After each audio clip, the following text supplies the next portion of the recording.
खालसा वाहिगुरु जी की फतेह। परम सन्मान योग साहिब श्री गुरु ग्रंथ साहिब महाराज जी दी पावन पवित्र खजूरी अंदर शोभायमान गुरु सवारे सतसंगी जनों, सतगुरां जी दे अमृत बोल आशा की वार दी चल रही लड़ीवार विचार अनुसार हजूर दी दूसरी पौड़ी नाल जो दर्ज 3 शलोक ने, इन्हां 3 शलोकां दी विचार गुरु बख्शिश दे नाल आपां कीती है। आओ जो पौड़ी है गुरुदेव दी उस दा पाठ आप जी ने अज सरवण कीता है। हजूर ने पौड़ी दे विच 2 गल्लां बड़ियां स्पष्ट कीतियां ने। एक तां साडे जीवां दा कोई हिसाब किताब कोई लेखा है, दूसरा कि जिहड़े मंद कर्मी ने बदकर्मी ने उन्हां वास्ते दोजक दी सज़ा है, ते जिहड़े परमात्मा दे नाम विच वाहिगुरु जी दे नाम विच रते ने वो परमेश्वर दी दरगाह विच संसार दी बाजी जित के चले जांदे।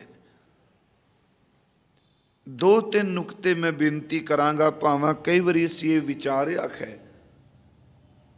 कुछ गल्लां ऐसियां ने जिन्हों साडा अज पढ़िया लिखिया काफ़ी वर्ग इत्थों तक कि गुरमत दे शब्द पढ़न वाले वो भी इस गल तो इनकारी हो रहे ने कि अग्गा कोई नहीं, जो कुछ है इत्थे ही है,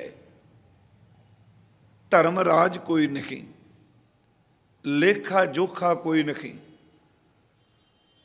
जमदूत कोई नहीं।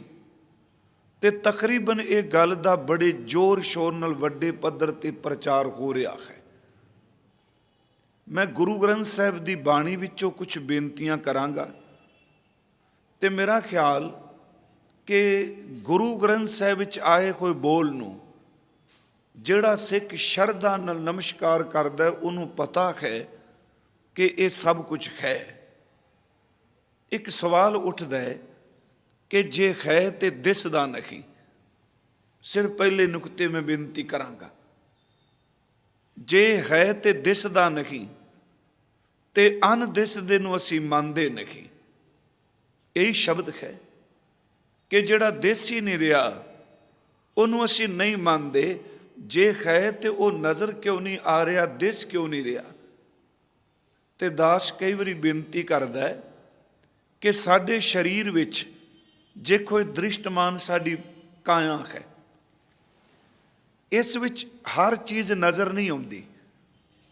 बाकी अनडिठी दुनिया की गल छड्डिए कि साडे अपने शरीर विच जो कुछ है वो नज़र आ रहा है।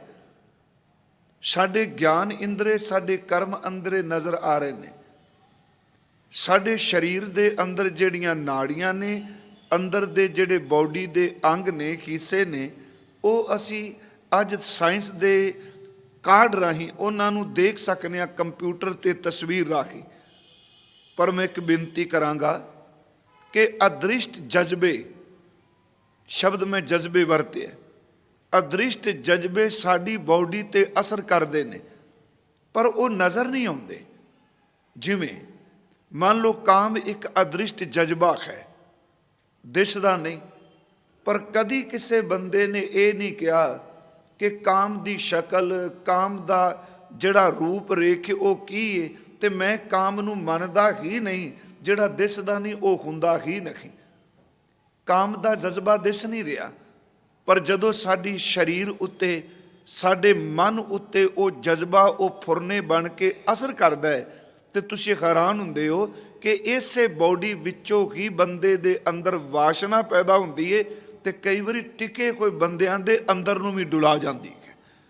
ਉਂਝ ਵੈਸੇ ਗੁਰੂ ਤੇਗ ਬਹਾਦਰ ਸਾਹਿਬ ਨੇ, ਇਹ ਮੇਰਾ ਵਿਸ਼ਾ ਨਹੀਂ, ਉਹਨਾਂ ਨੇ 2 ਬਚਨ ਕੀਤੇ ਨੇ। ਕਹਿੰਦੇ ਨੇ ਇੱਕ ਤਾਂ ਬੰਦੇ ਦਾ ਅੰਦਰ ਉਦੋਂ ਵੰਚਲਿਤ ਹੁੰਦਾ ਜਦੋਂ ਇਹਨੂੰ ਕਾਮ ਦੀ ਵਾਸ਼ਨਾ ਸਤਾਉਂਦੀ, ਦੂਸਰਾ ਬੰਦੇ ਦਾ ਅੰਦਰ ਉਦੋਂ ਨਹੀਂ ਟਿਕਦਾ ਜਦੋਂ ਬੰਦੇ ਦੇ ਅੰਦਰ ਸੱਚ ਏਵੇਂ ਤ੍ਰਿਸ਼ਨਾ ਦੀ ਅੱਗ ਪੈਦਾ ਹੁੰਦੀ। ਸਤਿਗੁਰੂ ਦਾ ਇੱਕ ਬਚਨ ਹੈ, ਪਾਪੀ ਹੀ ਹੈ ਮੈਂ ਕਾਮ ਵਸਾਏ।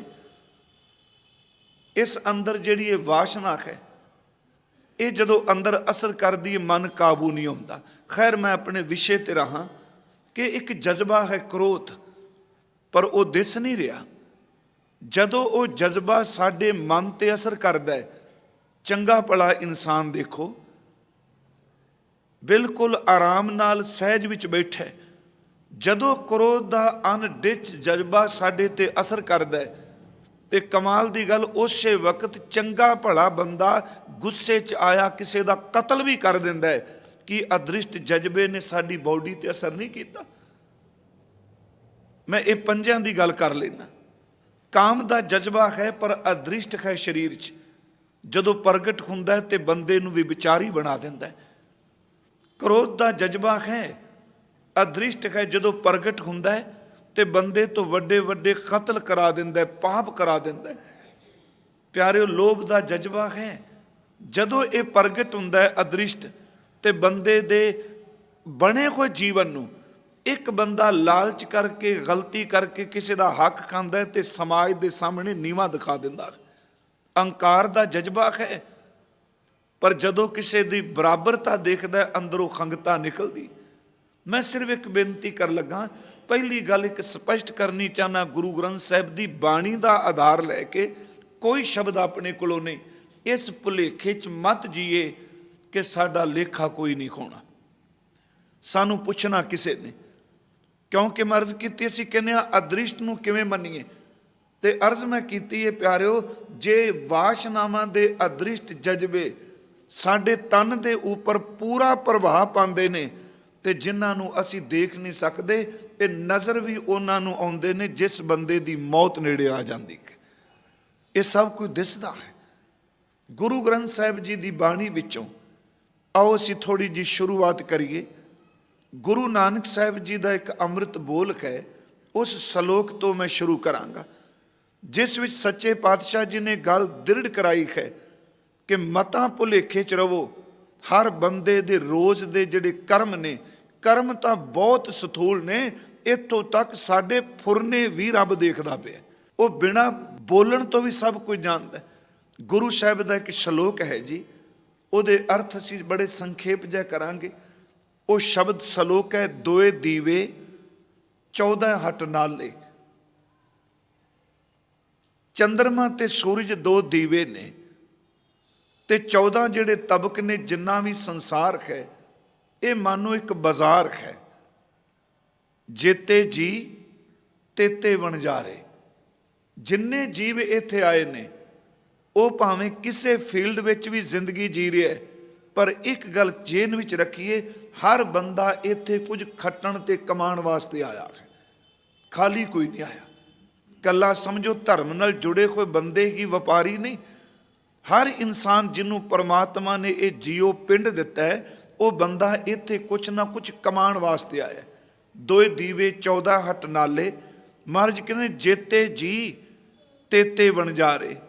ਅਗਲੀ ਤੋਕੇ ਖੁੱਲੇ ਹੱਟ ਹੋਵਾ ਪਾਪਾਰ। ਜਿਸ ਦਿਨ ਦੀ ਇਹ ਸ੍ਰਿਸ਼ਟੀ ਬਣੀ, ਖੁੱਲੇ ਹੱਟ ਦਾ ਅਖਰੀ ਅਰਥ ਜਿਸ ਦਿਨ ਦਾ ਬਾਜ਼ਾਰ ਬਣੇ। ਜਿਸ ਦਿਨ ਦੀ ਇਹ ਸ੍ਰਿਸ਼ਟੀ ਬਣੀ ਹੈ, ਇਨਸਾਨ ਜਾਤ ਪੈਦਾ ਹੋਈ ਹੈ, ਆਦਮ ਜਾਤ ਪੈਦਾ ਹੋਈ ਹੈ। ਮਹਾਰਾਜ ਕਹਿੰਦੇ ਜੋ ਪਹੁੰਚੇ ਸੋ ਚੱਲਣ ਖਾਰ। ਜਿਹੜਾ ਇੱਥੇ ਪਹੁੰਚਿਆ, ਜਿਹੜਾ ਇਸ ਸੰਸਾਰ ਵਿੱਚ ਆਇਆ, ਉਹਨੇ ਚੱਲਣਾ। ਇਉਂ ਕਹਿ ਲਵਾਂ ਕਿ ਜਿਸ ਬੰਦੇ ਦਾ ਇੱਥੇ ਜਨਮ ਹੋਇਆ, ਉਹਨੇ ਇੱਕ ਦਿਨ ਮਰਨਾ ਵੀ ਹੈ। ਜੋ ਆਇਆ ਉਹ ਜਾਏਗਾ।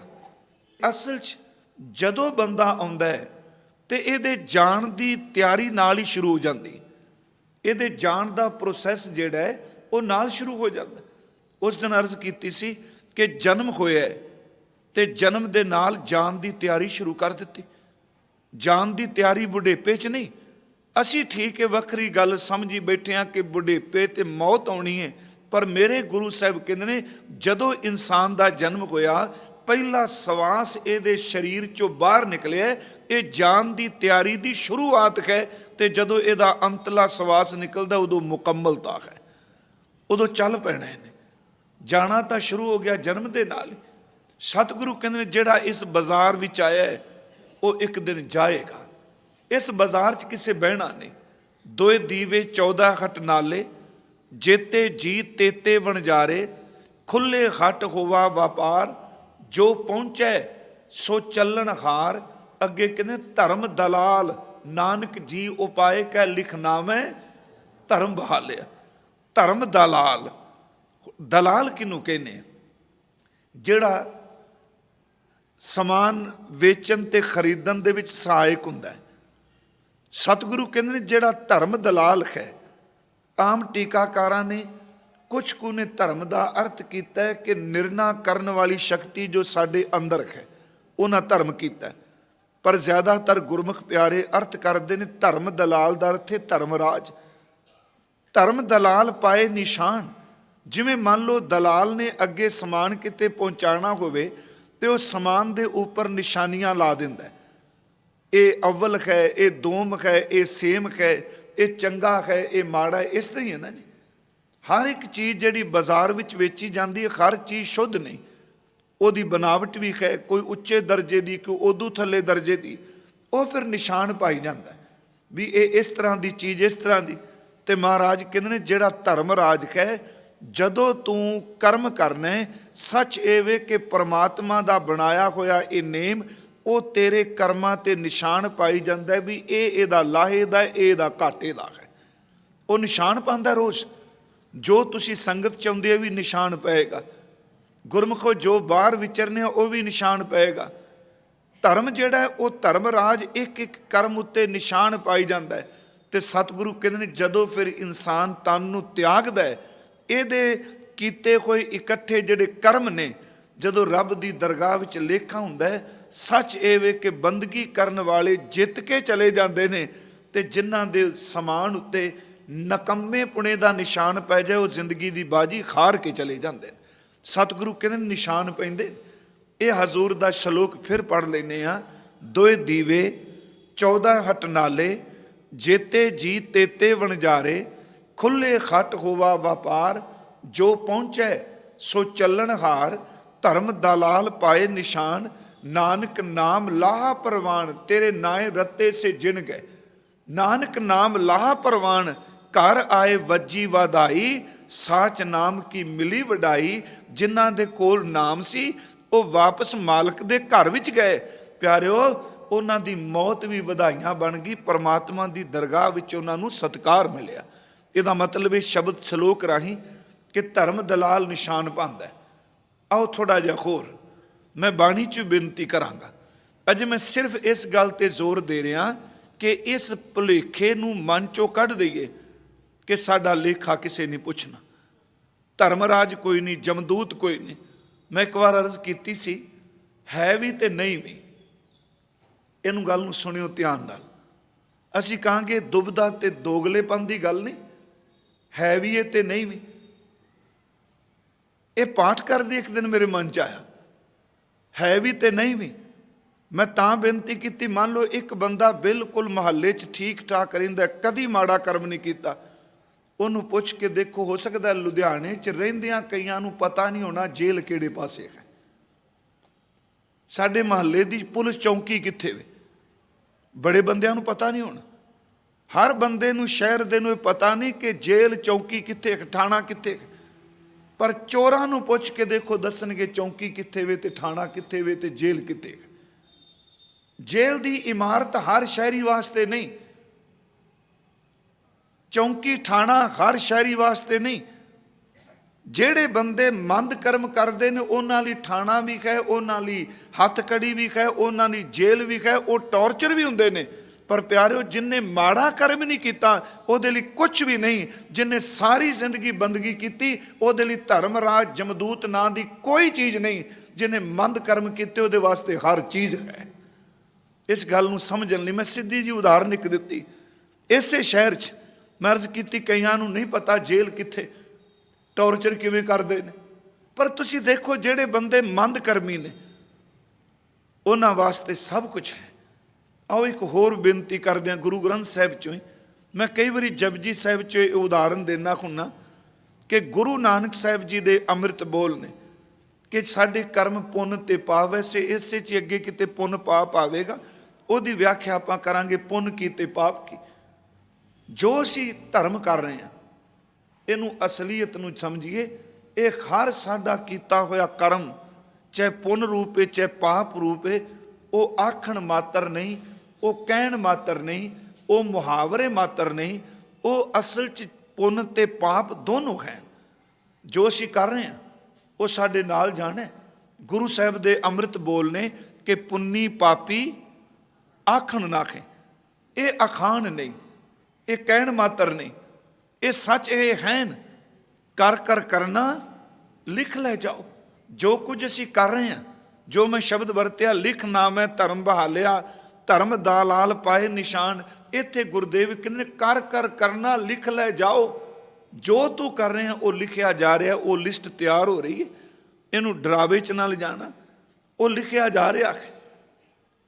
ਤੇ ਇੱਕ ਵਾਰ ਅਰਜ਼ ਕੀਤੀ ਸੀ, ਅਸੀਂ ਕਿਸੇ ਨੇ ਖਾਲੀ ਨਹੀਂ ਜਾਣਾ, ਨਾ ਮੈਂ ਨਾ ਤੁਸੀਂ, ਕੋਈ ਬੰਦਾ ਦੁਨੀਆ 'ਚ ਖਾਲੀ ਨਹੀਂ ਗਿਆ। ਹਾਲਾਂਕਿ ਗੁਰਬਾਣੀ ਨੇ ਜ਼ਰੂਰ ਇਸ਼ਾਰੇ ਵੀ ਕੀਤੇ ਨੇ ਕਿ ਨਾਮ ਮਰਜਾਦ ਆਇਆ ਕਲ ਭੀਤਰ ਬੌੜ ਜਾਸੀ ਨਾਂਗਾ। ਬੌਡੀ ਦੇ ਕਰਕੇ ਨੰਗਾ ਜਾਏਗਾ, ਪਰ ਇਹ ਤਾਂ ਨਹੀਂ ਕਿ ਕਰਮਾਂ ਕਰਕੇ ਕਿਸੇ ਨੇ ਨਾਲ ਕੁਝ ਨਹੀਂ ਜਾਣਾ। ਨਾਂਗੇ ਆਵਣ ਨਾਂਗੇ ਜਾਣਾ ਸ਼ਬਦ ਵਰਤਿਆ। ਪਰ ਮੈਂ ਬੇਨਤੀ ਕਰਾਂ, ਦੱਸੋ ਅੱਜ ਤੱਕ ਕੋਈ ਬੰਦਾ ਖਾਲੀ ਗਿਆ? ਇਸ ਦੁਨੀਆ 'ਚ ਬੰਦੇ ਦੇ ਨਾਲ ਧਨ ਨਹੀਂ ਗਿਆ, ਜ਼ਮੀਨ ਨਹੀਂ ਗਈ, ਪਰਿਵਾਰ ਦੇ ਜੀ ਨਹੀਂ ਗਏ, ਪੁੱਤਰ ਧੀਆਂ ਨਹੀਂ ਗਏ, ਪਰ ਜਿੰਨੇ ਕਰਮ ਮੈਂ ਕੀਤੇ ਨੇ ਪਿਆਰਿਓ, ਮੇਰੇ ਕਰਮ ਮੇਰੇ ਨਾਲ ਜ਼ਰੂਰ ਚੱਲਣੇ ਨੇ। ਬੋਡੀ ਇੱਥੇ ਰਹਿ ਜਾਏਗੀ, ਕਰਮ ਮੇਰੀ ਆਤਮਾ ਨਾਲ ਅੱਗੇ ਤੁਰਨਗੇ, ਗੁਣ ਔਗਣ ਅੱਗੇ ਜਾਣਗੇ। ਇਸੇ ਕਰਕੇ ਗੁਰੂ ਨਾਨਕ ਸਾਹਿਬ ਜੀ ਦਾ ਇੱਕ ਅੰਮ੍ਰਿਤ ਬੋਲ ਕਿ ਨਾਨਕ ਸੁੱਤੀ ਪਈ ਹੈ ਜਾਨ ਵਿਰਤੀ ਸਨ, ਗੁਣਾ ਗਵਾਈ ਗੰਠੜੀ ਅਵਗਣ ਚੱਲੀ ਬਨ। ਅਵਗਣ ਚੱਲੀ ਬਨ ਦੇ ਅਰਥ ਕੀ ਕਰਾਂਗੇ? ਇਹਦਾ ਮਤਲਬ ਕਰ ਕਰ ਕਰਨਾ ਲਿਖ ਲੈ ਜਾਓ। ਇਸੇ ਕਰਕੇ ਬਾਬਾ ਫਰੀਦ ਸਾਹਿਬ ਨੇ ਕਿਹਾ ਕਿ ਜਿੰਨੀ ਕਮੀ ਨਾਹੇ ਗੁਣ ਤੇ ਕਮੜੇ ਵਿਸਾਰ, ਮਤ ਸ਼ਰਮਿੰਦਾ ਥੀ ਵਈ ਸਾਈਂ ਦਾ ਦਰਬਾਰ। ਇਹਦਾ ਮਤਲਬ ਤੇਰੇ ਕਰਮ ਅੱਗੇ ਨਾਲ ਜਾਣੇ ਨੇ। ਹਜ਼ੂਰ ਗੁਰੂ ਨਾਨਕ ਸਾਹਿਬ ਬਖਸ਼ਿਸ਼ ਕਰ ਰਹੇ ਨੇ, ਪੁੰਨੀ ਪਾਪੀ ਆਖਣ ਨਾਹੇ ਕਰ ਕਰ ਕਰਨਾ ਲਿਖ ਲੈ ਜਾਓ। ਆਪੇ ਬੀਜ ਆਪੇ ਹੀ ਖਾਓ। ਜੋ ਬੀਜਿਆ ਉਹ ਕੱਟੇਗਾ, ਜੋ ਬੀਜਿਆ ਉਹ ਖਾਏਗਾ। ਆਪੇ ਬੀਜ ਆਪੇ ਹੀ ਖਾਓ, ਨਾਨਕ ਹੁਕਮੀ ਆਵੋ ਜਾਓ। ਉਹਦੇ ਹੁਕਮ 'ਚ ਤੂੰ ਆ ਰਿਹਾ ਤੂੰ ਜਾਣਾ। ਗੁਰੂ ਗ੍ਰੰਥ ਸਾਹਿਬ ਦੀ ਬਾਣੀ 'ਚ ਅੰਮ੍ਰਿਤ ਬਚਨ ਹੈ, ਨਾਨਕ ਆਖੇ ਰੇ ਮਨਾ ਸੁਣੀਏ ਸਿੱਖ ਸਹੀ। ਉਹਦੇ ਵਿੱਚ ਸ਼ਬਦ ਧਰਮਰਾਜ ਦੀ ਥਾਂ ਅਜ਼ਰਾਈਲ ਵਰਤਿਆ ਹੈ, ਮੌਤ ਦਾ ਫਰਿਸ਼ਤਾ ਹੈ ਵੀ। ਨਾਨਕ ਆਖੇ ਰੇ ਮਨਾ ਸੁਣੀਏ ਸਿੱਖ ਸਹੀ, ਲੇਖਾਂ ਰੱਬ ਮੰਗੇਸੀਆ ਬੈਠਾ ਕੱਢ ਵਹੀ। ਉਹ ਤੇਰੇ ਕੀਤੇ ਦਾ ਹਿਸਾਬ ਸਾਹਮਣੇ ਰੱਖੀ ਬੈਠਾ, ਵਹੀ ਖਾਤੇ ਤੇਰੇ ਉਹਨੇ ਖੋਲੇ ਨੇ। ਨਾਨਕ ਆਖੇ ਰੇ ਮਨਾ ਸੁਣੀਏ ਸਿੱਖ ਸਹੀ, ਲੇਖਾਂ ਰੱਬ ਮੰਗੇਸੀਆ ਬੈਠਾ ਕੱਢ ਵਹੀ। ਤਲਬਾਂ ਪੌਸਣ ਆਕੀਆਂ, ਆਕੀਆਂ ਬੰਦਿਆਂ ਨੂੰ ਆਵਾਜ਼ਾਂ ਪੈਂਦੀਆਂ ਪਈਆਂ ਨੇ ਕਚਹਿਰੀ 'ਚ, ਉਹਨਾਂ ਨੂੰ ਤਲਬ ਕੀਤਾ ਜਾ ਰਿਹਾ, ਤੁਸੀਂ ਆਓ ਤੁਹਾਡੀ ਵਾਰੀ ਆ ਗਈ। ਤਲਬਾਂ ਪੌਸਣ ਆਕੀਆਂ ਬਾਕੀ ਜਿੰਨਾ ਰਹੀ, ਅਜ਼ਰਾਈਲ ਫਰਿਸ਼ਤਾ ਖੁਸ਼ੀ ਆਏ ਤਈ, ਆਵਣ ਜਾਨ ਨਾ ਸੁਝਈ ਭੀੜੀ ਗਲੀ ਫਹੀ, ਕੂੜਨ ਖੁੱਟੇ ਨਾਨਕਾ ਔੜਕ ਸੱਚ ਰਹੀ। ਹਜ਼ੂਰ ਕਹਿੰਦੇ ਨੇ ਇਹ ਹੈ ਮੰਦ ਕਰਮੀ ਜਿਹੜਾ ਹੈ। ਗੁਰੂ ਗ੍ਰੰਥ ਸਾਹਿਬ ਵਿੱਚ ਇੱਕ ਅੰਮ੍ਰਿਤ ਬੋਲ ਹੈ ਬਾਬਾ ਫਰੀਦ ਸਾਹਿਬ ਦਾ, ਉਹਨਾਂ ਦਾ ਸ਼ਲੋਕ ਹੈ, ਵੇਖ ਕਪਾਹ ਹੈ ਜੇ ਥੀਆ ਜੇ ਸਿਰ ਥੀਆ ਤਿਲਾਂ, ਕਾ ਮਾਦਾ ਅਰ ਕਾਗ ਦੇ ਕੁੰਨੇ ਕੋਏ ਲਿਆ, ਮੰਦੇ ਅਮਲ ਕਰਿੰਦਿਆ ਇਹ ਸਜ਼ਾਏ ਤਿਨਾ। ਇਹ ਸਜ਼ਾ ਹੈ ਜਿਹੜੇ ਮੰਦੇ ਅਮਲ ਕਰ ਰਹੇ ਨੇ। ਇਹਦੇ ਥੋੜੇ ਜਿਹੇ ਅਰਥ ਧਿਆਨ ਨਾਲ ਸੁਣਿਓ ਕਿ ਵੇਖ ਕਪਾਹ ਹੈ ਜੇ ਥੀਆ, ਕਪਾਹ ਦੀ ਹਾਲਤ ਕਿੰਨੀ ਮੰਦੀ ਹੁੰਦੀ ਹੈ। ਉਹਨੂੰ ਵੇਲਿਆ ਜਾਂਦਾ, ਉਹਨੂੰ ਪਹਿਲਾਂ ਝੰਬਿਆ ਜਾਂਦਾ, ਵੇਲਿਆ ਜਾਂਦਾ, ਪਿੰਨਿਆ ਜਾਂਦਾ, ਉਹਨੂੰ ਉਦੋਂ ਬਾਅਦ ਪੂਣੀਆਂ ਨਾਲ ਕੱਤਿਆ ਜਾਂਦਾ, ਫਿਰ ਉਹਨੂੰ ਕੱਤਣ ਤੋਂ ਬਾਅਦ ਬੁਣਿਆ ਜਾਂਦਾ, ਫਿਰ ਕੱਟਿਆ ਜਾਂਦਾ, ਕੁੱਟਿਆ ਜਾਂਦਾ, ਰੰਗਿਆ ਜਾਂਦਾ। ਕਹਿੰਦੇ ਨੇ ਆਹ ਕਪਾਹ ਦੀ ਹਾਲਤ ਦੇਖ ਕੀ ਹੋ ਗਈ। ਜੇ ਮੰਦੇ ਕਰਮ ਨੇ, ਇਸ਼ਾਰੇ ਮਾਤਰ ਮਹਾਂਪੁਰਖ ਕਹਿ ਰਹੇ ਨੇ ਕਿ ਦੇਖੀ ਤੇਰੀ ਹਾਲਤ ਕਪਾਹ ਵਰਗੀ ਹੋਣੀ। ਤਿਲਾਂ ਦੀ ਹਾਲਤ ਕਿੰਨੀ ਮੰਦੀ ਹੈ। ਉਹਨਾਂ ਨੂੰ ਕੋਲੂ ਵਿੱਚ ਪੀੜਿਆ ਜਾਂਦਾ ਹੈ। ਪਿਆਰਿਓ, ਕਮਾਦ ਨੂੰ ਵੀ ਕੁਲਾੜੀ ਵਿੱਚ ਪੀੜ ਦਿੰਦੇ ਨੇ, ਉਹਦਾ ਛਿਲਕਾ ਵੀ ਫੂਕ ਦਿੰਦੇ ਨੇ। ਕਾਗਜ਼ ਨੂੰ ਬਣਾਉਣ ਲੱਗਿਆ ਕਿੰਨਾ ਦੁੱਖ ਦਿੰਦੇ ਨੇ। ਕੋਲਾ ਬਣਾਉਣ ਲੱਗਿਆ ਪਹਿਲਾਂ ਲੱਕੜ ਸੜਦੀ, ਫਿਰ ਕੋਲਾ ਦੁਬਾਰਾ ਸੜਦਾ। ਬਾਬਾ ਫਰੀਦ ਕਹਿੰਦੇ ਮੈਂ ਤੈਨੂੰ ਝੂਠ ਨਹੀਂ ਕਹਿ ਰਿਹਾ, ਸੱਚ ਇਹੀ ਕਿ ਜਿਹੜੇ ਮੰਦੇ ਕਰਮ ਕਰਦੇ ਨੇ ਉਹਨਾਂ ਦੀ ਸਜ਼ਾ ਇਹ ਵੇਖ ਕਪਾਹ ਹੈ ਜੇ ਥੀਆ, ਜੇ ਸਿਰ ਥੀਆ ਤਿਲਾਹਾਂ, ਕਾ ਮਾਦਾ ਅਰ ਕਾਗ ਦੇ ਕੁੰਨੇ ਕੋਇਲਿਆਂ, ਮੰਦੇ ਅਮਲ ਕਰਿੰਦਿਆਂ ਇਹ ਸਜ਼ਾਏ ਤਿਨਾ। ਹੁਣ ਇੱਥੇ ਮੈਂ ਇੱਕ ਹੋਰ ਉਦਾਹਰਨ ਬਾਣੀ ਚੋਂ ਦੇ ਦੇਣਾ। ਚਲੋ ਤੁਸੀਂ ਕਿਸੇ ਵਿਦਵਾਨ ਨੂੰ ਛੱਡੋ, ਕਿਉਂਕਿ ਅਸੀਂ ਵਿਦਵਾਨ ਤੇ ਤਰਕ ਕਰ ਲਾਂਗੇ ਨਾ, ਇਹਨੂੰ ਕੀ ਪਤਾ ਹੈ। ਤੁਸੀਂ ਜਿੰਨੀ ਸੰਗਤ ਬੈਠੇ ਹੋ, ਧੰਨ ਗੁਰੂ ਰਾਮਦਾਸ ਤੇ ਪੂਰਨ ਭਰੋਸਾ ਰੱਖਦੇ ਹੋ ਨਾ। ਗੁਰੂ ਅਮਰਦਾਸ ਜੀ ਦਾ ਇੱਕ ਵਿਰੋਧੀ ਹੈ ਤਪਾ। ਤੁਹਾਨੂੰ ਸਭ ਨੂੰ ਪਤਾ, ਮੈਂ ਜ਼ਿਆਦਾ ਇਤਿਹਾਸ 'ਚ ਨਹੀਂ, ਉਹ ਸ਼ਬਦ ਵੱਲ ਮੈਂ ਤੁਹਾਡਾ ਤਵੱਜੋ ਦਿਵਾਉਣੀ ਚਾਹੁੰਦਾ ਕਿ ਗੁਰਮੁਖੋ, ਗੁਰੂ ਰਾਮਦਾਸ ਕਹਿ ਰਹੇ ਨੇ ਕਿ ਮੰਦੇ ਅਮਲ ਕਰਨ ਵਾਲਿਆਂ ਨੂੰ ਇਹ ਸਜ਼ਾ ਮਿਲਦੀ ਹੈ। ਅਸੀਂ ਕਿਸ ਬੇਸ ਤੇ ਖੰਡਨ ਕਰਨ ਲੱਗ ਪਏ ਵੀ ਕੋਈ ਲੇਖਾ ਨਹੀਂ। ਇਹਦਾ ਮਤਲਬ ਗੁਰੂ ਰਾਮਦਾਸ ਦੇ ਬੋਲ ਵੀ ਅਸੀਂ ਉਸ ਤੋਂ ਅੱਗੇ ਵਿਦਵਤਾ ਚਲੇਗੀ ਸਾਡੀ। ਅਸੀਂ ਜੇ ਕਹੀਏ ਜੀ ਇਹ ਤਾਂ ਸਿਰਫ ਆਹ ਕਿਹਾ ਜਾਂਦਾ ਇਹ ਤਾਂ ਪੁਰਾਣੀਆਂ ਉਦਾਹਰਨਾਂ ਲਈਆਂ ਸਨ ਡਰਾਉਣ ਲਈ, ਗੁਰੂ ਰਾਮਦਾਸ ਝੂਠ ਬੋਲਣਗੇ। ਗੁਰੂ ਰਾਮਦਾਸ ਜੀ ਦੇ ਵੇਲੇ ਗੁਰੂ ਅਮਰਦਾਸ ਗੁਰਗੱਦੀ ਤੇ ਨੇ ਜੇ, ਤਪੇ ਨੇ ਬਹੁਤ ਵਿਰੋਧ ਕੀਤਾ ਲੰਗਰ ਦਾ, ਬਹੁਤ ਜ਼ਿਆਦਾ ਉਹਨੇ ਬਹੁਤ ਬੋਲਿਆ। ਉਹਨੇ ਕਿਹਾ ਸ਼ਾਸਤਰਾਂ ਦੀ ਮਰਿਆਦਾ ਖੰਡਨ ਹੋ ਗਈ, ਸਨਾਤਨ ਮਤ ਇਹਨਾਂ ਨੇ ਖਤਮ ਕਰ ਦਿੱਤਾ। ਕਿਉਂ? ਕਿਉਂਕਿ ਇੱਕੋ ਚੌਂਕੇ 'ਚ, ਇੱਕੋ ਪੰਗਤ 'ਚ, ਇੱਕੋ ਜ਼ਮੀਨ ਤੇ ਬੈਠ ਕੇ ਇੱਥੇ ਸ਼ੂਦਰ ਵੀ ਰੋਟੀ ਖਾ ਰਿਹਾ, ਇੱਥੇ ਬ੍ਰਾਹਮਣ ਵੀ ਖਾ ਰਿਹਾ। ਉਹਨੇ ਰੱਜ ਕੇ ਗੁਰੂ ਸਾਹਿਬ ਦੇ ਵਿਰੁੱਧ ਪ੍ਰਚਾਰ ਕੀਤਾ, ਆਪਣੇ ਆਪ ਨੂੰ ਤਪਾ ਕੇ। ਤਪੇ ਦਾ ਅਰਥ ਹੈ ਜਿਹੜਾ ਤਪੱਸਿਆ ਕਰਕੇ ਪਹੁੰਚ ਚੁੱਕਾ। ਮੇਰੇ ਗੁਰੂ ਅਮਰਦਾਸ ਜੀ ਨੇ ਦੇਖਿਆ ਤੇ ਉਹਨਾਂ ਨੂੰ ਸਿੱਖਾਂ ਨੇ ਵੀ ਕਿਹਾ ਮਹਾਰਾਜ ਬਹੁਤ ਨਿੰਦਿਆ ਕਰ ਰਹੇ। ਗੁਰੂ ਸਾਹਿਬ ਨੇ ਕਿਹਾ ਅੱਜ ਤੋਂ ਬਾਅਦ ਜਿਹੜਾ ਗੁਰੂ ਲੰਗਰ 'ਚ ਪ੍ਰਸ਼ਾਦਾ ਛਕੇਗਾ ਉਹਨੂੰ ਇੱਕ ਇੱਕ ਮੋਹਰ ਦਿੱਤੀ ਜਾਏਗੀ, ਮਾਇਆ ਮਿਲੇਗੀ। ਅਸਲ 'ਚ ਉਹਦਾ ਪਾਜ ਉਘੇੜਨ ਲਈ ਲੋਕੋ ਇਹ ਬਾਹਰੋਂ ਤਪਾ ਜੇ ਪਰ ਅੰਦਰੋਂ ਬੇਈਮਾਨ ਜੇ। ਅੱਜ ਵੀ ਗੁਰਮੁਖੋ ਉਹ ਤਪੇ ਸਾਡੇ ਸਿੱਖ ਜਗਤ 'ਚ ਵੀ ਤੁਰੇ ਫਿਰਦੇ। ਬਾਹਰੋਂ ਪ੍ਰਭਾਵ ਵੱਖਰਾ, ਅੰਦਰ ਕੁਛ। ਹਜ਼ੂਰ ਨੇ ਕਿਹਾ ਇੱਕ ਇੱਕ ਰੁਪਈਆ ਜਾਂ ਇੱਕ ਇੱਕ ਮੋਹਰ ਦਿੱਤੀ ਜਾਏਗੀ। ਲੋਕੀ ਪ੍ਰਸ਼ਾਦਾ ਛਕਣ ਆਉਣ ਲੱਗ ਪਏ, ਅੱਗੇ ਵੀ ਹੁੰਦੇ ਸਨ, ਉਹ ਨਹੀਂ ਆਇਆ। ਹਜ਼ੂਰ ਨੇ ਕਿਹਾ ਜਿਹੜਾ ਪ੍ਰਸ਼ਾਦਾ ਛਕੇਗਾ ਲੰਗਰ 'ਚ ਇੱਕ ਜੀ ਸੇਤੀ ਇੱਕ ਪੰਗਤ 'ਚ ਬੈਠ ਕੇ ਛਕੇ, 5-5 ਮੋਹਰਾਂ ਦਿੱਤੀਆਂ ਜਾਣਗੀਆਂ। ਤਪੇ ਦੇ ਅੰਦਰ ਲਾਲਚ ਦਾ ਕੁੱਤਾ ਭੌਂਕਿਆ। ਉਹਨੇ ਕਿਹਾ ਘਰ ਦੇ 5-6 ਜੀ ਆ, ਜੇ ਸਾਰੀ ਖਾਣ ਜਾਂਦੇ ਤੇ ਕਿੰਨੀਆਂ ਮੋਹਰਾਂ ਇਕੱਠੀਆਂ ਹੋ ਜਾਣੀਆਂ, ਕਿੰਨੇ ਜਿੰਨੀ ਵਾਰੀ ਖਾਓ ਉਨੇ ਵਾਰੀ ਮਿਲਣੀਆਂ। ਹੁਣ ਕਰੇ ਕਿ ਨਿੰਦਿਆ ਬੜੀ ਕਰ ਚੁੱਕਾ, ਬਦਨਾਮੀ ਬੜੀ ਕੀਤੀ ਉਹਨੇ। ਅਖੀਰ ਤੇ ਉਹਨੇ ਕਿਹਾ ਆਪਣੇ ਬੱਚੇ ਨੂੰ ਕੰਧ ਤੋਂ ਟਪਾ ਕੇ ਲੰਗਰ ਦੇ ਵਿੱਚ ਭੇਜ ਦਿੱਤਾ, ਤੂੰ ਛਕਿਆ ਦਰਵਾਜ਼ੇ 'ਚੋਂ ਨਾ ਜਾਈ। ਉਹ ਜਦੋਂ ਕੰਧ ਤੋਂ ਚੜਾ ਕੇ ਥੱਲੇ ਨਿਆਣੇ ਛਾਲ ਮਾਰੀ ਤੇ ਉਹਦੀ ਲੱਤ ਟੁੱਟ ਗਈ। ਉਹ ਰੋਣ ਲੱਗ ਪਿਆ। ਲੋਕਾਂ ਨੂੰ ਪਤਾ ਲੱਗ ਗਿਆ, ਇਕੱਠੇ ਹੋ ਗਏ ਗੋਇੰਦਵਾਲ ਦੇ ਵਸਨੀਕ। ਚੁਗਿਰਦੇ ਦੇ ਲੋਕਾਂ ਨੇ ਕਿਹਾ ਭਾਈ ਇਹ ਤਪਾ ਨਹੀਂ ਜੇ, ਇਹ ਬਗਲਾ ਜੇ, ਬਾਹਰੋਂ ਚਿੱਟਾ ਅੰਦਰੋਂ ਕਾਲਾ ਹੈ। ਇਹਨੇ ਗੁਰੂ ਦੀ ਨਿੰਦਿਆ ਕੀਤੀ, ਮਹਾਂਪੁਰਖਾਂ ਦੀ ਰੱਜ ਕੇ ਨਿੰਦਿਆ ਕੀਤੀ। ਆਪਣੇ ਆਪ 'ਚੋਂ ਰਾਮ ਤਾਂ ਕਹਿੰਦੇ ਹੀ ਸੀ, ਹਰੀ ਤਾਂ ਕਹਿੰਦਾ ਸੀ ਨਾ। ਅਸੀਂ ਇਸ ਭੁਲੇਖੇ 'ਚ ਵੀ ਆ ਵਾਹਿਗੁਰੂ ਵਾਹਿਗੁਰੂ ਖਰੀ ਖਰੀ ਰਾਮ ਰਾਮ ਕਹਿ ਦਿੱਤਾ ਤੇ ਛੁੱਟ ਜਾਾਂਗੇ। ਤਪਾ ਰੱਜ ਕੇ ਖਰੀ ਖਰੀ ਬੋਲਦਾ ਹੈ ਪਰ ਨਿੰਦਕ ਬੜਾ ਵੱਡਾ ਹੈ। ਤੇ ਰੱਬ ਨੇ ਕਿਹਾ, ਗੁਰੂ ਰਾਮਦਾਸ ਕਹਿੰਦੇ ਨੇ ਜਦੋਂ ਮਰਿਆ ਧਰਮਰਾਜ ਨੇ ਆਖਿਆ ਜਮਦੂਤਾਂ ਨੂੰ ਇਹਨੂੰ ਉਸ ਦੋਜਕ 'ਚ ਪਾਇਓ ਜਿੱਥੇ ਪਾਪੀ ਸੜਦੇ ਨੇ, ਕਿਉਂਕਿ ਨਿੰਦਕ ਰੱਬ ਦਾ ਨਾਮ ਜਪਦਾ ਹੋਇਆ ਵੀ ਨਿੰਦਿਆ ਕਰਦਾ ਹੁੰਦਾ ਸੀ। ਇਹ ਗੁਰੂ ਸਾਹਿਬ ਦੇ ਬੋਲ ਨੇ। ਕੀ ਉੱਥੇ ਦੋਜਕ ਨਹੀਂ? ਇਸ ਸ਼ਲੋਕ ਨੂੰ ਤੁਸੀਂ ਡਿਟੇਲ ਨਾਲ ਘਰ ਪੜ੍ਹਿਓ ਜਾ ਕੇ। ਮੈਂ ਥੋੜੀ ਜਿਹੀ ਬੇਨਤੀ ਕਰ ਦੇਣਾ, ਤਪਾ ਨਾ ਹੋਵੇ ਅੰਦਰੋਂ ਲੋਭੀ ਨਿਤ ਮਾਇਆ ਨੂੰ ਫਿਰੈ ਜਜ਼ਮਾਲਿਆ। ਇੱਥੇ ਵੀ ਜਜ਼ਮਾਲਿਆ ਦਾ ਅਰਥ ਹੈ ਕੋੜੀ, ਮੰਦ ਕਰਮੀ। ਤਪਾ ਨਾ ਹੋਵੇ ਅੰਦਰੋਂ ਲੋਭੀ ਨਿਤ ਮਾਇਆ ਨੂੰ ਫਿਰੈ ਜਜ਼ਮਾਲਿਆ। ਅੱਗੋਂ ਦੇ ਸੱਦਿਆ ਸੱਤੈ ਦੀ ਭਿੱਖਿਆ ਲੈ ਨਾਹੀ। ਜਦੋਂ ਗੁਰਦੇਵ ਨੇ ਆਵਾਜ਼ ਮਾਰੀ ਤੂੰ ਆ ਗੁਰੂ ਕਾ ਲੰਗਰ ਛਕ, ਉਦੋਂ ਤਾਂ ਆਇਆ ਨਹੀਂ। ਅੱਗੋਂ ਦਾ ਸੱਦਿਆ ਸੱਤੈ ਦੀ ਭਿੱਖਿਆ ਲੈ ਨਹੀਂ। ਪਿੱਛੋਂ ਦੇ ਪਛਤਾਏ ਕਹਿ ਤਪੈ ਆਣ ਪੁੱਤ ਵਿੱਚ ਬਹਾਲਿਆ। ਪੰਚ ਲੋਕ ਸਭ ਹੱਸਣ ਲੱਗੇ, ਤਪਾ ਲੋਭ ਲੈ ਰਖੈ ਗਾਲਿਆ। ਜਿਹੜੇ ਲੋਕਾਂ ਕੋਲੇ ਪੈਂਠ ਬਣਾਈ ਬੈਠਾ ਸੀ ਮੈਂ ਤਪਾ, ਅੰਦਰ ਦਾ ਪਾਪ ਬਾਹਰ ਆ ਗਿਆ। ਪੰਚ ਲੋਕ ਸਭ ਹੱਸਣ ਲੱਗੇ, ਤਪਾ ਲੋਭ ਲੈ ਰਹਿ ਗਾਲਿਆ। ਜਿੱਥੈ ਥੋੜਾ ਧਨ ਡਿਠੈ ਤਿੱਥੈ ਤਪਾ ਪਿੱਠੈ ਨਾਹੀ। ਧਨ ਬਹੁਤ ਹੈ ਡਿਠੈ ਤਪੈ ਧਰਮ ਹਾਰਿਆ। ਭਾਈ ਇਹ ਤਪਾ ਨਾ ਹੋ ਵੀ ਬਗਲਾ ਹੈ ਬੈ ਸਾਧ ਜਨਾ ਵਿਚਾਰਿਆ। ਸਤਪੁਰਖ ਕੀ ਤਪਾ ਨਿੰਦਿਆ ਕਰੈ ਸੰਸਾਰੈ ਕੇ ਉਸਤਤ ਵਿੱਚ ਹੋਵੇ। ਏਤ ਦੁੱਖ ਹੈ ਤਪੈ ਦਈ ਮਾਰਿਆ। ਕਹਿਣ ਲੱਗੇ ਮਹਾਂਪੁਰਖਾਂ ਕੀ ਨਿੰਦਿਆ ਦਾ ਜਿਹੜਾ ਫਲ ਲੱਗਾ ਤਪੇ ਨੂੰ, ਜਿੰਨੀ ਕਮਾਈ ਕੀਤੀ ਉਹਦਾ ਮਤਲਬ ਸਤਿਗੁਰੂ ਨੇ ਕਿਹਾ ਉਹਦੀ ਕਮਾਈ ਸੀ, ਉਹਦੇ ਚ ਤੋਕੇ ਸਭ ਗਿਆ ਤਪੇ ਦਾ ਘਾਲਿਆ।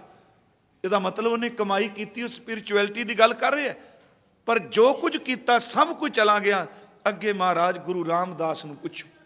ਮੈਂ ਨਹੀਂ ਕਿਸੇ ਦੇ ਤਰਕ ਕਰਕੇ ਕਹਾਂਗਾ, ਕਿਉਂਕਿ ਇਹ ਪੌੜੀਆਂ ਅੱਗੇ ਬਹੁਤ ਅੱਗੇ ਆਉਣੀਆਂ ਕਿ ਗੱਲ ਸੰਗਲ ਘੱਤ ਚਲਾਇਆ, ਮੰਦਾ ਚੰਗਾ ਆਪਣਾ ਆਪੇ ਹੀ ਕੀਤਾ ਪਾਵਣਾ। ਸ਼ੁਰੂਆਤ ਮੈਂ ਤਾਂ ਇਹ ਕਹਿ ਰਿਹਾ। ਨਹੀਂ, ਗੁਰੂ ਰਾਮਦਾਸ ਜੀ ਨੂੰ ਪੁੱਛੋ, ਮਹਾਰਾਜ ਇਹ ਜੋ ਤੁਸੀਂ ਸ਼ਲੋਕ ਕਿਹਾ ਵੀ ਇਹ ਬਗਲਾ ਹੈ, ਇਹ ਸਤਪੁਰਖਾਂ ਦਾ ਨਿੰਦਕ ਹੈ, ਇਹ ਮਹਾਂਪੁਰਖਾਂ ਦੀ ਰੱਜ ਕੇ ਨਿੰਦਿਆ ਕਰਦਾ ਹੈ। ਮਹਾਰਾਜ ਫਿਰ ਥਾਂ ਗੁਰੂ ਰਾਮਦਾਸ ਕਹਿੰਦੇ ਜੋ ਮੈਂ ਦੇਖਿਆ ਤੈਨੂੰ ਉਹ ਸੁਣਾਂਗਾ। ਮੈਂ ਅੰਤਲੀ ਤੁਕ ਪਹਿਲਾਂ ਪੜ੍ਹ ਲੈਣਾ। ਉਹ ਤੁਕ ਹੈ ਹਰ ਕੈ ਦਰ ਵਰਤਿਆ ਸੋ ਨਾਨਕ ਆਖ ਸੁਣਾਇਆ। ਹੁਣ ਇਦੋਂ ਵੱਡੀ ਗਵਾਹੀ ਕਿਹੜੀ ਮਿਲੇਗੀ? ਮੈਨੂੰ ਹਰ ਦਾ ਦਰ ਨਜ਼ਰ ਨਹੀਂ ਆਉਂਦਾ, ਮੇਰੇ ਗੁਰੂ ਰਾਮਦਾਸ ਸਮਰੱਥ ਨੇ।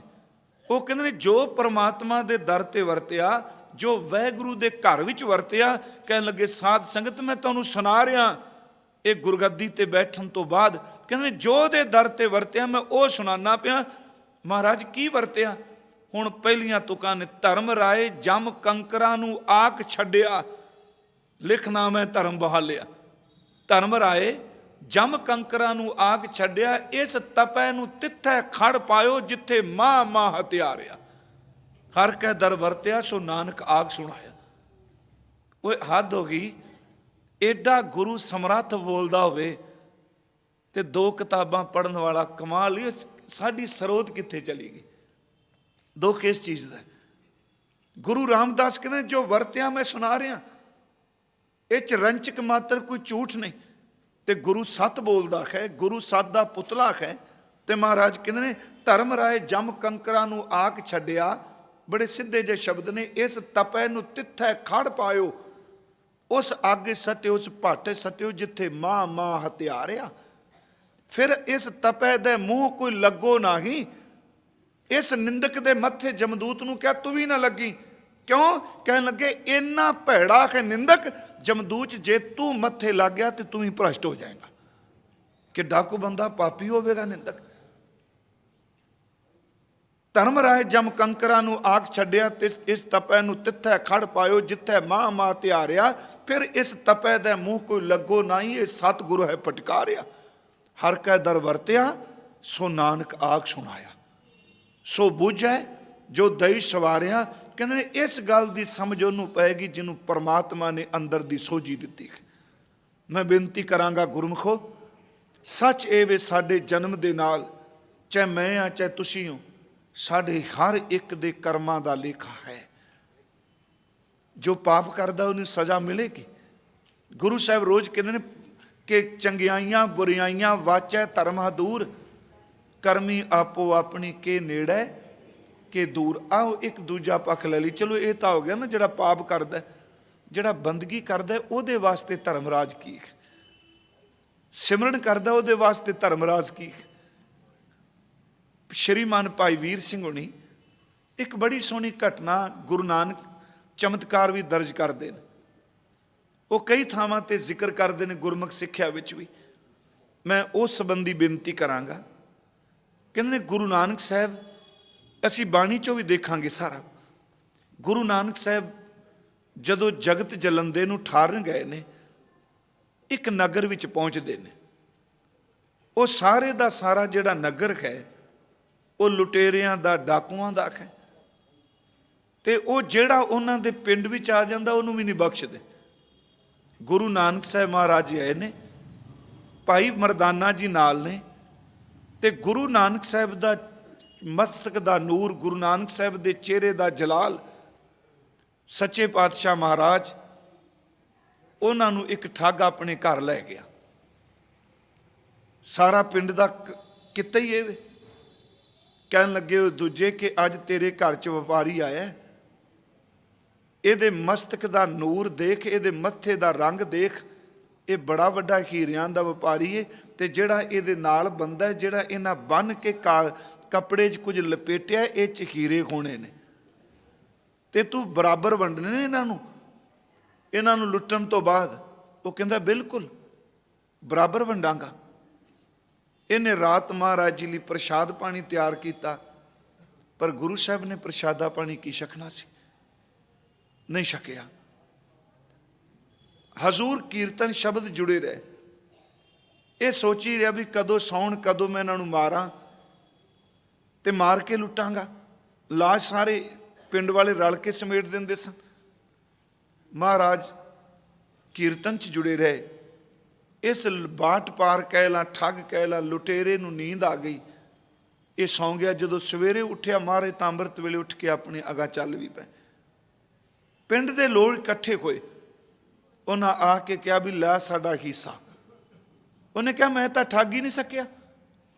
ਕਹਿੰਦੇ ਤੂੰ ਝੂਠ ਬੋਲਣਾ, ਤੂੰ ਇਕੱਲੇ ਨੇ ਸਭ ਕੁਝ ਲੈ ਲਿਆ ਤੇ ਸਾਨੂੰ ਤੂੰ ਨਾ ਦੇਣ ਦਾ ਮਾਰਾ ਤੂੰ ਲਾਲਚੀ ਹੋ ਗਿਆ, ਅਸੀਂ ਤੈਨੂੰ ਮਾਰਾਂਗੇ। ਤੇ ਚੇਤੇ ਰੱਖੋ ਠੱਗਾਂ ਦਾ ਵੀ ਕੋਈ ਨਾ ਕੋਈ ਪੀਰ ਗੁਰੂ ਬਣਾਈ ਰੱਖਦੇ ਨੇ। ਉਹ ਵੀ ਉਹਨਾਂ ਕਿਹਾ ਵੀ ਮੈਨੂੰ ਕਸਮ ਆਪਣੇ ਜਿਹਨੂੰ ਮੰਨਦੇ ਸਨ ਮੈਂ ਨਹੀਂ ਠੱਗ ਸਕਿਆ। ਉਹ ਚਲੇ ਗਏ। ਪਿੰਡ ਦੇ ਨੌਜਵਾਨ ਇਕੱਠੇ ਹੋਏ ਪਿੱਛੇ ਗਏ ਤੇ ਮਹਾਰਾਜ ਜੰਗਲ 'ਚ ਰੁੱਖ 'ਚ ਬੈਠੇ, ਰੁੱਖ ਥੱਲੇ। ਮੁੱਕਦੀ ਗੱਲ ਕਿ ਉਹਨਾਂ ਕਿਹਾ ਵੀ ਤੂੰ ਸਾਨੂੰ ਧੋਖਾ ਦਿੱਤਾ ਹੈ। ਗੁਰੂ ਸਾਹਿਬ ਕਹਿੰਦੇ ਮੈਂ ਤਾਂ ਕਦੀ ਕਿਸੇ ਨੂੰ ਧੋਖਾ ਹੀ ਨਹੀਂ ਦਿੱਤਾ। ਉਹਨਾਂ ਗੁੱਸੇ 'ਚ ਆ ਕੇ ਕਿਹਾ ਸਾਡੇ ਪਿੰਡ ਦਾ ਅਸੂਲ ਹੈ ਜਿਹੜਾ ਇੱਥੇ ਆ ਜਾਏ ਅਸੀਂ ਉਹਨੂੰ ਠੱਗਨੇ ਆ। ਅੱਜ ਤੱਕ ਅਸੀਂ ਕੋਈ ਪਿੰਡ 'ਚੋਂ ਖਾਲੀ ਨਹੀਂ ਜਾਣ ਦਿੱਤਾ, ਤੇ ਜਿਹਦੇ ਘਰ ਰਹੇ ਉਹ ਵੀ ਨਾਲ। ਕਹਿੰਦਾ ਬਿਲਕੁਲ। ਮਹਾਰਾਜ ਕਹਿੰਦੇ ਕਿੰਨਾ ਚਿਰ ਹੋ ਗਿਆ? ਕਹਿੰਦੇ ਨੇ ਕਈ ਪੀੜ੍ਹੀਆਂ ਹੋ ਗਈਆਂ ਠੱਗ ਦੀਆਂ। ਸਤਿਗੁਰੂ ਕਹਿੰਦੇ ਨੇ ਇੰਨਾ ਕੁਝ ਠੱਗਦੇ ਰਹੇ, ਢਿੱਡ ਅਜੇ ਵੀ ਨਹੀਂ ਭਰਿਆ। ਜੇ ਅੱਜ ਠੱਗਣ ਦੀ ਜਾਚ ਆ ਗਈ ਤੇ ਸਦਾ ਲਈ ਠੱਗੀ ਮੁੱਕ ਜਾਏਗੀ। ਉਹ ਕਹਿੰਦੇ ਜ਼ਿਆਦਾ ਗੱਲਾਂ ਨਾ ਕਰੋ, ਜੋ ਕੁਝ ਹੈ ਤੇਰੇ ਕੋਲ। ਇੱਕ ਨੇ ਕਿਹਾ ਇਸ ਤਰ੍ਹਾਂ ਨਹੀਂ, ਆਪਣੀ ਮਰਿਆਦਾ ਨਾ ਭੰਗ ਕਰੋ, ਪਹਿਲਾਂ ਇਹਨਾਂ ਦੇ ਟੁਕੜੇ ਕਰੋ, ਉਦੋਂ ਬਾਅਦ ਇਹਨਾਂ ਨੂੰ ਠੱਗਾਂਗੇ। ਅਸੀਂ ਮਾਰ ਕੇ ਠੱਗਨੇ। ਗੁਰੂ ਸਾਹਿਬ ਕਹਿੰਦੇ ਚਲੋ ਕੋਈ ਗੱਲ ਨਹੀਂ, ਤੁਸੀਂ ਮਾਰ ਲਓ। ਉਹਨਾਂ ਦੇ ਹੱਥ ਵਿੱਚ ਤਿੱਖੇ ਸ਼ਸਤਰ, ਹਥਿਆਰ। ਸਤਿਗੁਰੂ ਕਹਿੰਦੇ ਨੇ ਮੈਂ ਵੀ ਘਰੋਂ ਚੱਲਿਆ, ਤੁਸੀਂ ਟੁਕੜੇ ਕਰਕੇ ਮਾਰ ਕੇ ਠੱਗਦੇ ਹੋ, ਬੰਦੇ ਦਾ ਸਮਾਨ ਲੁੱਟਦੇ ਹੋ। ਮੈਂ ਚਾਹੁੰਦਾ ਮੇਰੀ ਬੋਡੀ ਇੱਥੇ ਰੁਲੇ ਨਾ। ਤੁਸੀਂ ਇੱਕ ਕੰਮ ਕਰੋ, ਕਿਤੇ ਅੱਗ ਦਾ ਪ੍ਰਬੰਧ ਕਰ ਲਓ। ਭਾਈ ਮਰਦਾਨਾ ਸਾਹਿਬ ਬਾਬਾ ਜੀ ਦੇ ਚਿਹਰੇ ਵੱਲ ਦੇਖਦੇ ਨੇ ਤੇ ਮਨ ਕਹਿੰਦਾ ਮੇਰਾ ਬਾਬਾ ਇਹ 'ਚ ਨਵਾਂ ਕੌਤਕ ਰਚੇਗਾ ਕੋਈ। ਠੱਗ ਇਸ ਗੱਲੋਂ ਹੈਰਾਨ ਨੇ। ਮੈਂ ਸਿਰਫ ਇਹ ਨਹੀਂ ਕਿ ਕੰਨ ਰਸ ਲਈ, ਮੈਂ ਬੇਨਤੀ ਕਰ ਲੱਗਾ ਧੰਨ ਗੁਰੂ ਨਾਨਕ ਸਾਹਿਬ ਕਹਿ ਦਿਓ ਤੇ ਜੰਮ ਵੀ ਖਹਿੜਾ ਛੱਡ ਜਾਂਦੇ ਹੁੰਦੇ। ਬੰਦਗੀ ਵਾਲੇ ਨੇੜੇ ਨਹੀਂ ਹੋਣਾ। ਇਹ ਅਸੀਂ ਬਾਣੀ 'ਚੋਂ ਦੇਖਾਂਗੇ। ਫਿਰ ਮਹਾਰਾਜ ਉਸੇ ਤਰ੍ਹਾਂ ਹੱਸ ਰਹੇ ਨੇ। ਠੱਗਾਂ ਦੇ ਮਨ 'ਚ ਆਇਆ ਵੀ ਕਮਾਲ ਦੀ ਗੱਲ, ਮਾਰਨ ਦਾ ਡਰ ਦਿੱਤਾ, ਛਵੀਆਂ ਕੁਹਾੜੀਆਂ ਲੈ ਕੇ ਬੈਠੇ ਤੇ ਇਹਦੇ ਤੇ ਰੰਚਕ ਜਿੰਨਾ ਵੀ ਭੈ ਨਹੀਂ।